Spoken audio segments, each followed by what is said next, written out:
Moi, c'est un lien d'admiration que j'avais envers l'évêque.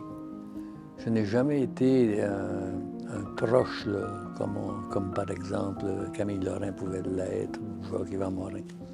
Mais je l'admirais. Et c'est pour ça que c'est lui qui est venu me chercher pour faire la politique, parce que je faisais du syndicalisme enseignant. J'étais chef négociateur des enseignants. Et après la commission Clich, René Lévesque m'avait convoqué avec Lucien Bouchard. Et il voulait avoir Lucien Bouchard et moi dans son équipe de candidats pour la prochaine élection. Bouchard a dit qu'il n'y avait pas un intérêt immédiat pour la politique. Et moi, j'ai demandé quelques jours à peine, puis après 3 jours, je l'ai appelé. Moi, c'est sa sincérité, c'était son franc-parler, mais c'était son respect. M. Lévesque nous portait respect, tous les députés. Il ne disait pas « Guy, ferais-tu ça? M. Chevrette, si je vous nomme à telle fonction, ça vous sourit? »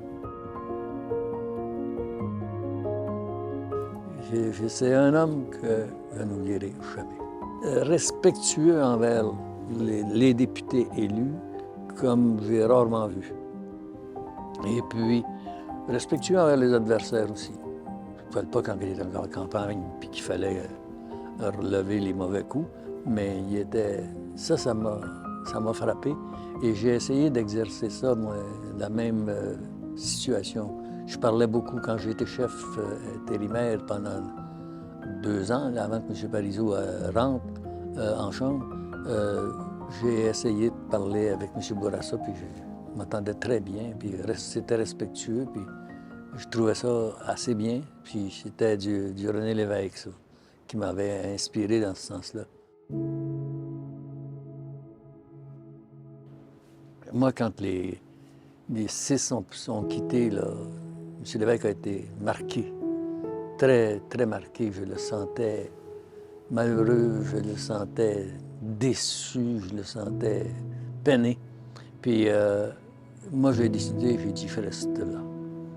Puis j'ai dû m'engueuler avec quelques-uns. Pourquoi t'es syndicaliste, puis le vieux, il a vieilli. Je respectais trop M. Lévesque pour l'appeler le vieux. Donc, je respectais M. Lévesque et je me disais, ce gars-là, s'il accepte de discuter avec Mulroney pour tenter d'aller chercher plus, ça ne l'empêche pas d'être un indépendantiste. Je me suis dit, c'est impossible. Il veut sauter sur toutes les occasions d'améliorer le sort des Québécois.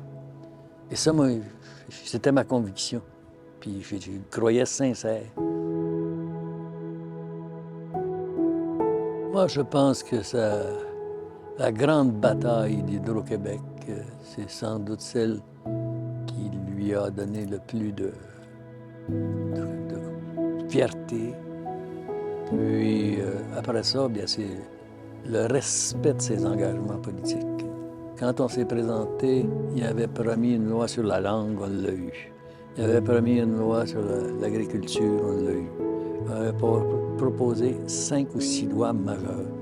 Puis on les a toutes faites dans le respect des engagements. Et ça pour lui, c'était une fierté aussi.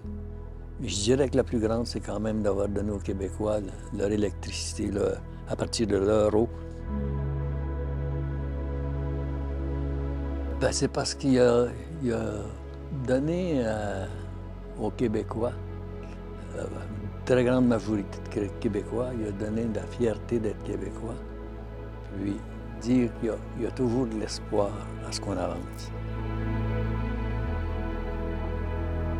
C'est à Montréal, dans un restaurant, je me permets de vous déranger pour vous donner la main. Et il dit, ça va bien, vous? Je dis, oui, ça va très bien. Il dit, toujours ministre. Puis Parizeau m'en avait donné, M. Parizeau m'en avait donné pas mal épais. J'étais leader, j'étais chef parlementaire de 2 ans, parce que Parizeau n'avait pas été en élection. Hein. Il dit, comment vous avez aimé ça? Ben, je lui dis, il n'y a rien de drôle d'être chef quand il faut donner des dossiers. Et il dit, ça s'apprend. C'est tout ce qu'il m'avait dit. Ça s'apprend. C'est ça mon dernier souvenir avec lui.